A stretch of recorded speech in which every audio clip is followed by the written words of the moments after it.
Hi, my name's Rachel Andrews. Welcome to Everyday Athlete. On this week's vlog, I thought I'd have a little chat about footwear. It seems that there's so many opinions on this, whether you go barefoot or whether you put something on your feet. So I thought I'd have a little discussion about that because it's not always dead obvious whether we should or shouldn't. So I don't tend to swim barefoot very often unless I'm doing a really long distance. Mostly that's because I want to protect my feet. So I'm protecting them either against the cold, which then allows me to stay in longer, or against stuff that I might stand on if it's particularly shallow or rocky where I am, or if there's a big long walk in. So I'm going to introduce you to my shoes and we'll have a little look at them.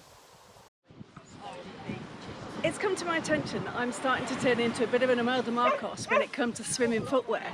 Take a little look down here. So this is my newest edition, the Decathlon for about a £5. Nice, quite thick soles, not great for walking over pebbles, but it takes a sting out of a barefoot special. Crocs, I have been known to tow those along behind me. These ones here, which are almost like trainers, but they drain out. They are great in a river situation. And then my trusty seaskins, which keep my feet virtually dry for the first probably 20 minutes. So much to choose from. And then of course I've got the barefoot option. The reason I want to wear some stuff on my feet at the beach, apart from possibly hurting standing on the pebbles, is I also don't want to step on a weaver fish. I don't want the spikes into my feet. That would shorten my fun and day at the beach. So in no particular order, I've got these ones which I got from Decathlon for £5. The thing I like about these is they've got lots of drainage holes all over them so that you can, as soon as you kick, or any water that's got in there actually flushes straight out, so you don't feel them at all on your feet. And I've swum a fairly long distance with these on. This bit at the back can tend to niggle your foot, but for £5 they're pretty good for looking after your feet. They won't do anything for temperature, but with this flexible but quite hard sole, they give you a fairly nice walk over pebbles. So one of my swims, distance swims, involves me swimming around and hopping out to climb over pebbles. So I find these really useful because otherwise I'm sort of trying to clamber across the pebble just so I can get into the rest of my swim. So these have been really great for that. You don't really feel them as you're swimming with them, so they're quite good for doing the distance stuff, and especially if you know you're going to have to get out onto pebbles. They've become a little bit of a staple of my swim kit, and the link to find where to buy them is below. You might recognise these if you are a gardener, a set of Crocs, and as you can see I've evidently been doing something else in them. I've got bits of paint from where I painted the garden shed in them. But these are super, great for walking in if you are somewhere that's muddy. They give a little bit of flotation. Don't look too much at the bottom of those. The other thing is, with all these holes, they're bloody brilliant for towing. So I tend to slot a little line through here and through here. So I've got a piece of string that I attach onto my tow bag, and then they float along behind me, looking as if someone's been blown out of them. So they are great. So great for getting in, swimming barefoot, and then for getting out again. They're a good addition to my kit. Everything I take footwear wise needs to either go in my tow float, needs to stay on my feet, or needs to float. Next up are my Indiana Jones type of shoes.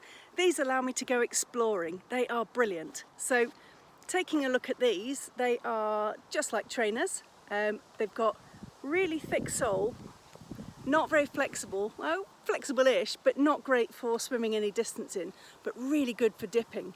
So if I go somewhere rocky, I actually bought them when I was in the Brecon Beacons for the waterfalls walk, so I could hop in and out of the pools, and I could also walk the distance around. So again, fit in that bill for me of just having one set of shoes. The good thing about these is they're sort of neoprene-y, bits of neoprene on them.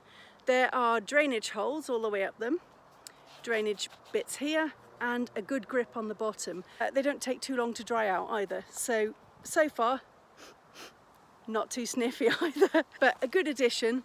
Great for gorge walking, clambering over rocks, or possibly local to me, swimming in chalk-based rivers. But what I'm going to do is put a link to an example type so you can get to see what I mean and kind of get the pricing. but they weren't too expensive. They're about 35 quid in the sale, I think, so more than the Crocs, more than the Decathlon ones, but they serve a different purpose. They're almost a trainer. Next up is a set of neoprene boots, and these ones are my seaskin ones. Seaskin, they're like a second skin. I bloody love these things. So made by Seaskin, they are 5 mils. They have got a fairly solid base. I wouldn't want to walk very far in them though, for fear of damaging them. Made of neoprene, so they're made to keep you warm. Neoprene works by absorbing the water, and then your body heat heats up the layer of water that's trapped between the material and your skin. And these things are really warm. These are an absolute godsend in the winter. They are amazing. I really enjoyed wearing them because I was super surprised that they extended the amount of time I could stay in the water by double. Adding these and a pair of gloves doubled the length of time I could stay in skins in the winter. So great, really great addition. It's not to say they can only be used in the winter. Obviously use them whenever you like, but for me these are a winter staple. And I will put a link of where to buy these down below. Another reason for wearing footwear in the winter is to minimise afterdrop. Now bear with me, I do have a video about afterdrop and it's not about footwear, I can tell you now. However, footwear can help you to minimise afterdrop by helping you get out the water, make that quicker getaway and to get yourself dried quickly. Remembering that as you get out of the water, your body temperature continues to drop for 20 to 30 minutes afterwards. So you might be feeling chilly when you get out, but oh my goodness, you're not as cold as you're going to be yet. And also, of course, I do sometimes swim with bare feet. Here they are. I'm obviously not going to hold them up while I talk about them.